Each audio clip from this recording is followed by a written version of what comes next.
যাই হোক, এবার আমরা চলে যাই পঠন পাঠনের দিকে। তো আমাদের প্রথম অধ্যায় হচ্ছে গণিতের দশম শ্রেণী, প্রথম অধ্যায় একচল বিশিষ্ট দ্বিঘাত সমীকরণ, প্রথম পর্ব। এই প্রথম পর্বে আমরা কিভাবে আলোচনা করব সেটা বলছি। তার আগে কয়েকটি কথা, তোমাদের 4টি খাতা বানাতে হবে। একটি খাতাতে যে সমস্ত তথ্য সূত্র নিয়ে আমি আলোচনা করব সেই তথ্য সূত্রগুলি ওই খাতার মধ্যে লিখে রাখবে পরপর। তাছাড়া বইয়েও কিছু তথ্য পাবে, সেই তথ্যগুলো তোমরা নোট ডাউন করবে সেই খাতাতে। আর 2 নাম্বার একটি উদাহরণের খাতা বানাবে, সেই খাতার মধ্যে তোমরা যত যাবতীয় উদাহরণ আছে সেই উদাহরণগুলি তোমরা সেই খাতার মধ্যে পরপর পরপর লিখে রাখবে, বুঝে বুঝে লিখবে। এবার রাফ খাতার মধ্যে প্রয়োজনে সেই অঙ্ক করতে গেলে রাফ ইউজ করবে, তার জন্য রাফ খাতাও বানাবে। আরেকটি খাতা বানাবে, আমরা যে সমস্ত অঙ্ক এই করে দিব এখানে, বা অঙ্ক বুঝিয়ে দেব, বা বাকি যে সমস্ত অঙ্কগুলো থাকবে সেটা তোমরা হোমওয়ার্কের খাতায় লিখবে, তার জন্য হোমওয়ার্কের একটি খাতা লাগবে। এই টোটাল এই 4টি খাতা তোমাদের মাথায় রাখতে হবে। 4টি খাতা বানিয়ে তোমরা এই ভিডিওগুলো ডাউনলোড করে ঘরে বসে দেখবে। এখন কথা হচ্ছে যে আমরা প্রথমে যখন এই একচল বিশিষ্ট দ্বিঘাত সমীকরণে যাব একটু অসুবিধাই হবে।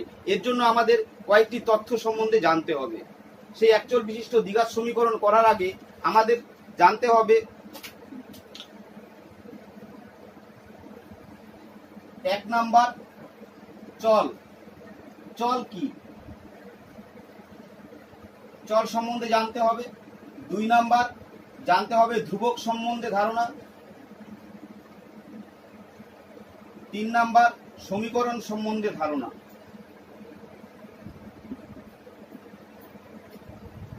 চল সম্পর্কে ধারণা, যে সমস্ত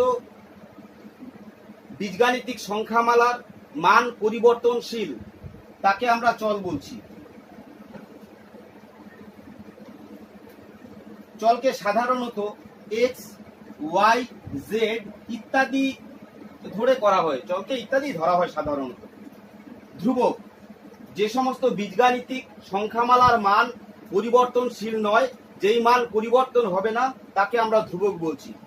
এই ধ্রুবক পদকে আমরা a, b, c ইত্যাদি ধরি সাধারণত।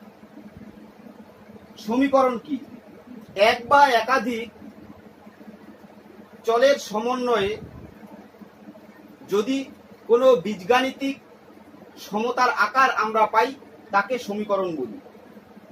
উদাহরণ, যেরকম x plus 5 is equal to 0, এটা কিন্তু একটি সমীকরণ। এখানে x হলো চল, 5 ধ্রুবক, এটা সমতার চিহ্ন। এখন আমরা চল, ধ্রুবক ও সমীকরণ জানারও দ্বিঘাত সমীকরণের আকারটি হলো ax square plus bx plus c is equal to 0, অর্থাৎ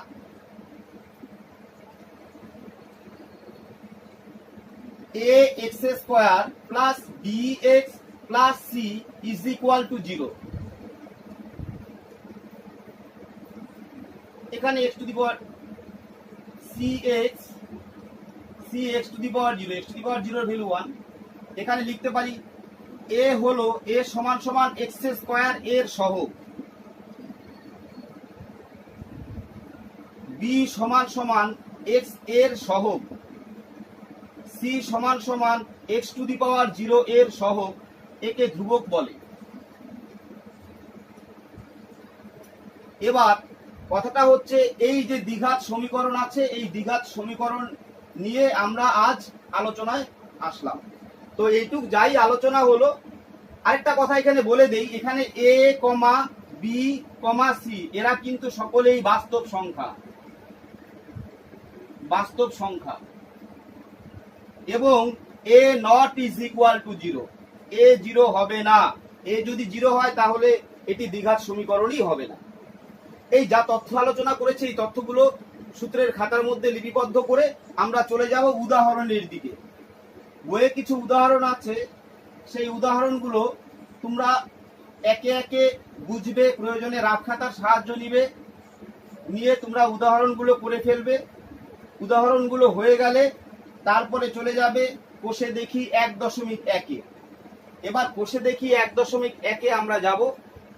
কোষে দেখি 1.1-এ কি আছে দেখে দেই। কোষে দেখি 1.1-এ যে অঙ্কগুলি আছে সেই অঙ্কগুলি ক্ষেত্রে আমরা প্রথম অঙ্কটি দিকে যাচ্ছি।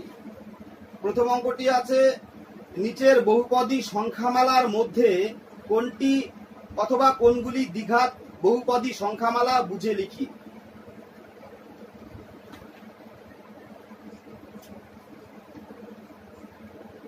x² - 7x + 2 এটা কোষে দেখি 1.1 একের রোমান 1। আমি এটা নিয়েই প্রথমে আলোচনা করছি, একের রোমান 1 নিয়ে।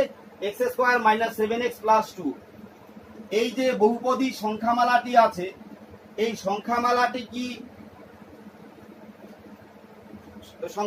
কি দ্বিঘাত বহুপদী সংখ্যামালা নাকি দ্বিঘাত বহুপদী সংখ্যামালা নয়, সেটা আমাদের বলতে হবে। এই বহুপদী সংখ্যামালাটি আমরা লিখব, এই বহুপদী সংখ্যামালাটি ax² + bx + c এই দ্বিঘাত বহুপদী সংখ্যামালার আকারকে সিদ্ধ করে। অর্থাৎ এই বহুপদী সংখ্যামালার আকার যেটা ছিল সেই আকারটা দ্বিঘাত বহুপদী সংখ্যামালার আকারকে সিদ্ধ করে। এর জন্য এই আকারটিকে আমরা দ্বিঘাত বহুপদী সংখ্যামালা বলবো। এবার আমরা চলে যাই বাকি রোমান 2, রোমান 3, রোমান 4 যে অঙ্কগুলি আছে সেই অঙ্কগুলি আমরা একই রকম ভাবে দেখব যে এই আকারকে মেনে চলছে কিনা। যদি এই আকারকে না মানে তাহলে আমরা বলবো দ্বিঘাত বহুপদী সংখ্যামালা না। এবার চলে যাচ্ছি আমরা 2 নম্বরের অঙ্কের দিকে। 2 নম্বরের অঙ্কটা কি আছে একটু দেখে নেই। নিচে সমীকরণগুলির কোনটি ax² + bx + c = 0 এর আকারে লেখা যায়। নিচে কয়েকটি সমীকরণ দেওয়া আছে, তার মধ্যে কোন সমীকরণটিকে ax² + bx + c = 0 এই আকারে লেখা যায়। তো আমরা অঙ্কগুলির প্রত্যেকটির যদি সরল করি তাহলে আমরা বুঝে যাব যে এটি এই আকারে লেখা যাবে কিনা। তো যাই হোক, আমরা 2 এর রোমান 1 অঙ্কটি করি। x - 1 + x - 1 + 1/x = 6।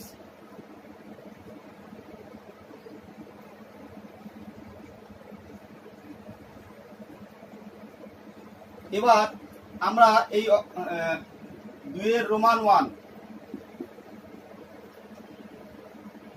আমরা এই সমীকরণটিকে এবার সরল করব। x² - x + 1 = 6. This implies x² - x + 1 = 6x. This implies x² - 7x + 1 = 0. তার মানে আমরা দেখতে পাচ্ছি এখানে যে সমীকরণটি পেলাম, সমীকরণ 1 আমরা লিখব। সমীকরণ 1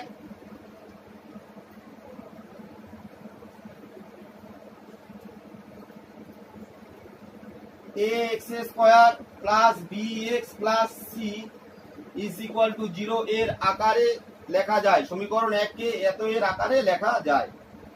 এবার আমরা পরবর্তী প্রশ্নে চলে যাচ্ছি।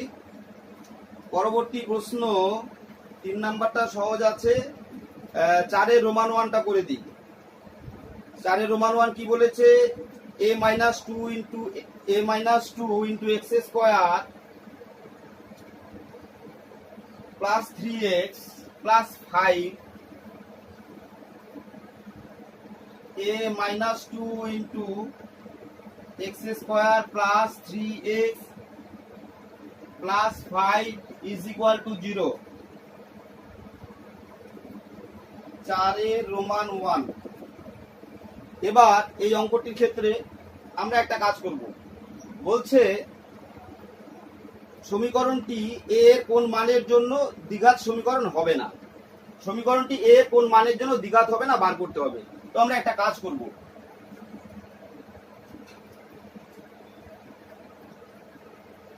সমীকরণটি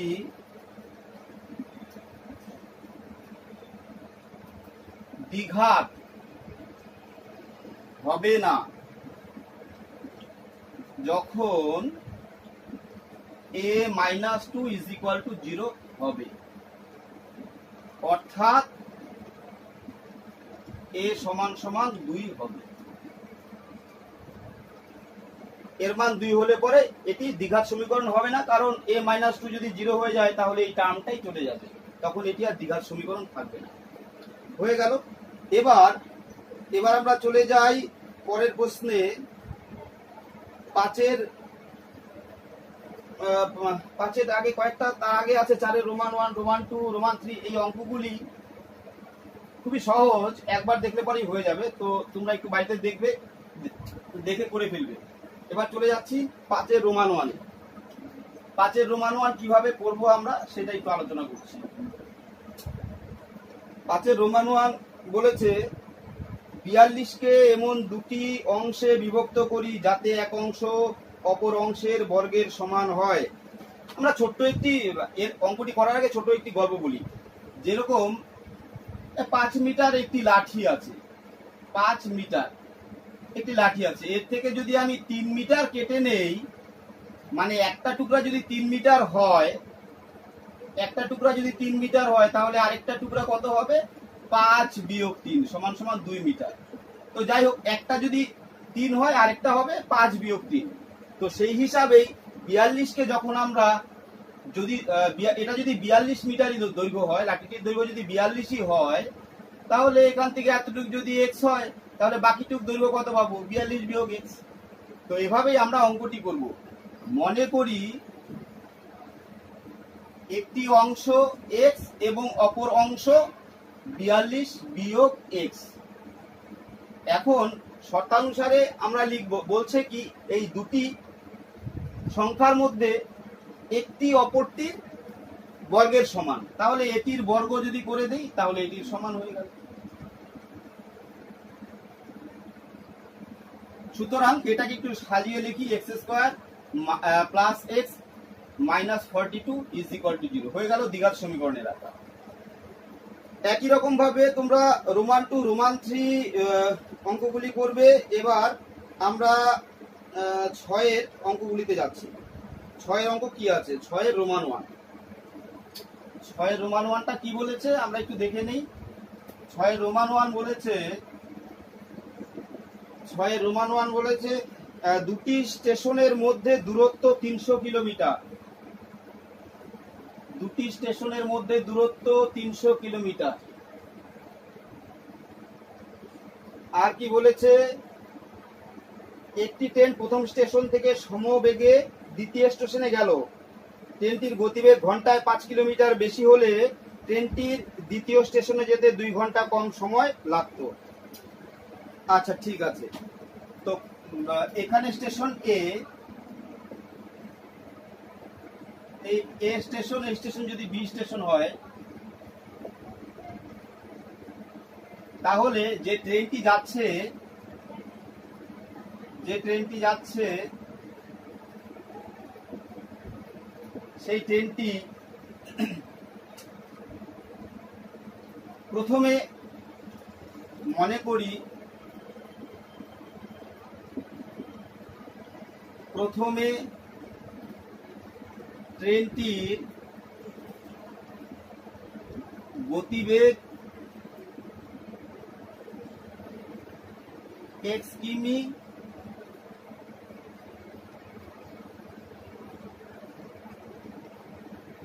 কিমি পার ঘন্টা। ট্রেনটির গতিবেগ যদি বেশি হয়, তাহলে পরে ট্রেনটির গতিবেগ হবে, ট্রেনটির গতিবেগ x + 5 কিমি পার ঘন্টা। তো কথা হচ্ছে যে প্রথমে ট্রেনটির গতিবেগ ছিল x কিলোমিটার, তখন এই 300 কিলোমিটার যেতে সময় লাগে 300/x। যখন গতিবেগ বেড়ে গেল তখন ট্রেনটির যেতে সময় লাগে 300/x+5। এখন কথা হচ্ছে এখানে যেতে সময় লাগবে কম, এখানে সময় লাগবে বেশি। তাই বেশি সময়ের থেকে কম সময় বাদ দিলে পাচ্ছি আমরা 2। এখানে বলেছে যে 2 ঘন্টা আগে পৌঁছে যায়, এখানে লাগছে এত ঘন্টা, এখানে লাগছে এত ঘন্টা, এটা থেকে এটা মাইনাস করলাম, 2 ঘন্টা পেয়ে গেছি। তাহলে আমরা লিখব, মনে করি প্রথমে ট্রেনটির গতিবেগ x কিলোমিটার প্রতি ঘন্টা এবং পরে ট্রেনটির গতিবেগ x+5 কিলোমিটার প্রতি ঘন্টা। শর্তানুসারে 300/x মাইনাস 300/x+5 = 2। এবার এটাকে সমাধান করব, সরলের একটি রূপে নিয়ে আসবো এটিকে। তো যাই হোক, এটা মুছে ফেলি।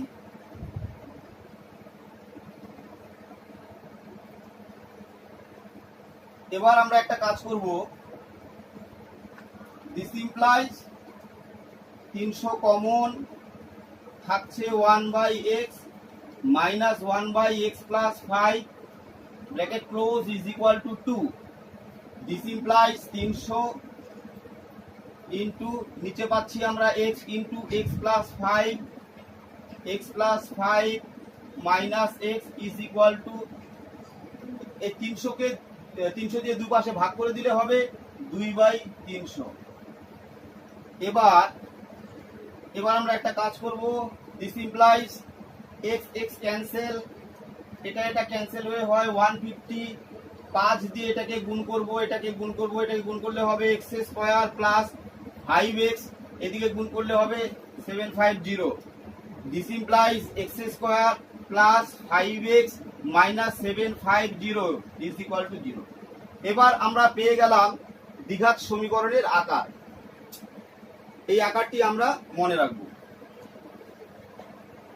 এটা হয়ে গেল এই দ্বিঘাত সমীকরণের আকার।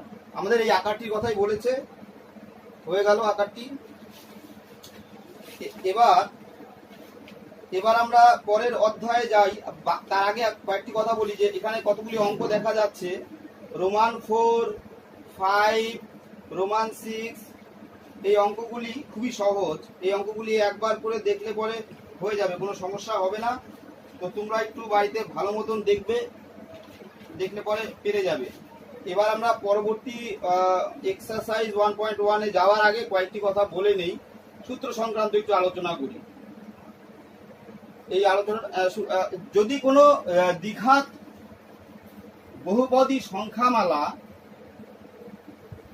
বহুপদী সংখ্যামালার ক্ষেত্রে আমরা সেটিকে উৎপাদকে বিশ্লেষণ করতে পারি, রৈখিক উৎপাদকে বিশ্লেষণ।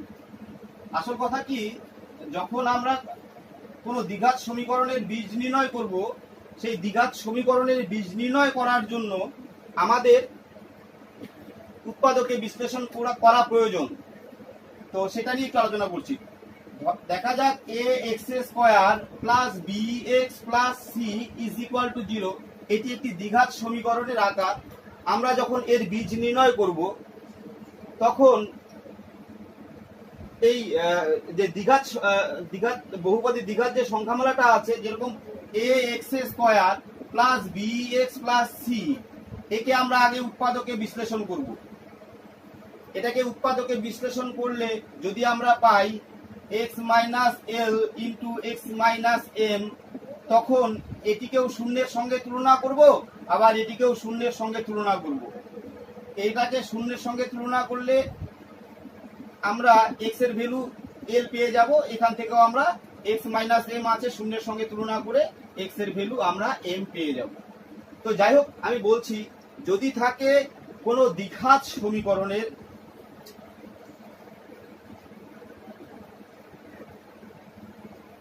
সমীকরণের আকারে কোনো একটি সমীকরণ যদি থাকে, তখন বললো সেই সমীকরণের বীজ নির্ণয় করো। আমরা কিভাবে করব, তার আগে আমরা লিখে নিব খাতায়।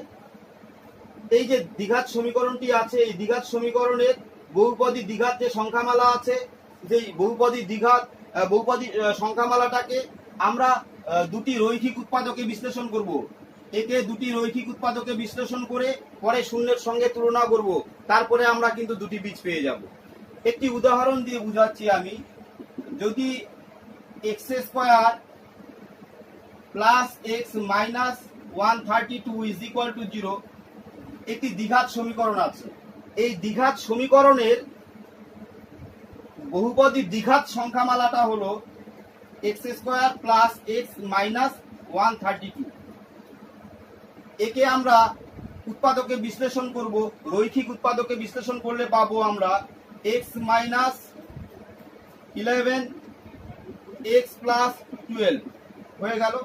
তখন আমরা যখন একে উৎপাদকে বিশ্লেষণ করে এত পেয়েছি, এখন আমরা পৃথক পৃথক ভাবে এটা ইকুয়াল টু 0 করব, আবার এটা ইকুয়াল টু 0 করব, তাহলেই কিন্তু বীজ পেয়ে যাব। তখন লিখবো হয়, তখন একে এই সমীকরণের যেহেতু এত এর উৎপাদক, তাই আমরা লিখবো therefore x minus 11 into x plus 12 is equal to 0।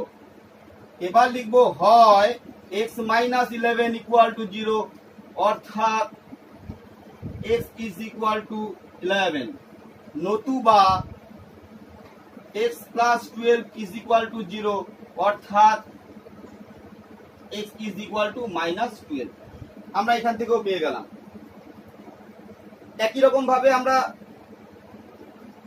দ্বিঘাত সমীকরণ যা থাকবে এর পরবর্তীতে পাবো, সেগুলোর বীজ আমরা বার করতে পারবো।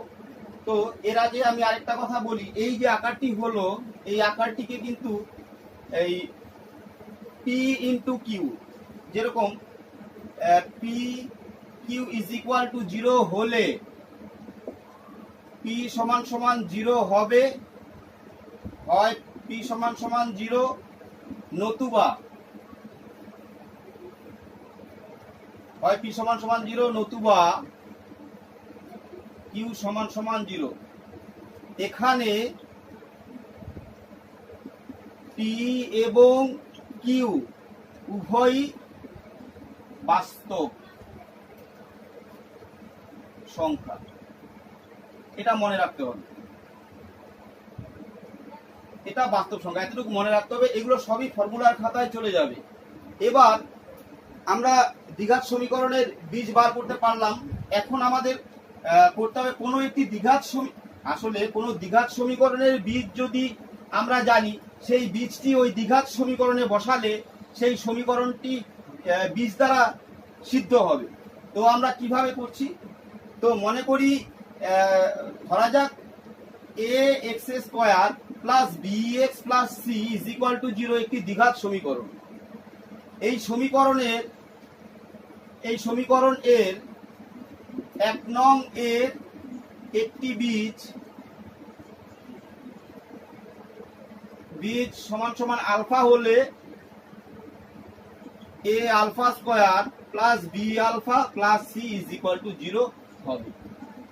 মানে কোন সমীকরণে যদি একটি বীজ আমরা জানি, সেই বীজটি যদি ওই এক্স এর মধ্যে বসাই, তাহলে পরে ওই এখানে 0 আছে, এখানেও 0 আসবে, মানে ওই আলফা দ্বারা ওই সমীকরণটি সিদ্ধ হয়ে গেল। তার মানে যে বীজটি জানবো আমরা, হয়তো একটা সমীকরণে দুটি বীজ আছে, সেই দুটি বীজ দিয়ে কিন্তু পৃথক পৃথক ভাবে সিদ্ধ হবে সমীকরণটি। এটা হয়ে গেল। এই দুটি এই কোষে দেখি 1.2 জানার আগে আমাদের একটু জানা দরকার ছিল, এটা বললাম। এবার আমাদের যা যা তথ্য দিয়েছি আজকে সূত্রের, সেই তথ্যগুলি সব খাতার মধ্যে থাকবে, লিপিবদ্ধ করতে হবে সূত্রের খাতায়। তার সাথে এই কোষে দেখি 1.2 যাওয়ার আগে কিছু উদাহরণ আছে, উদাহরণগুলো তোমরা করে ফেলবে ঘরে। তার আগে কোষে দেখি 1.1 উদাহরণগুলো তোমরা করে ফেলবে, ভালো মতো করবে।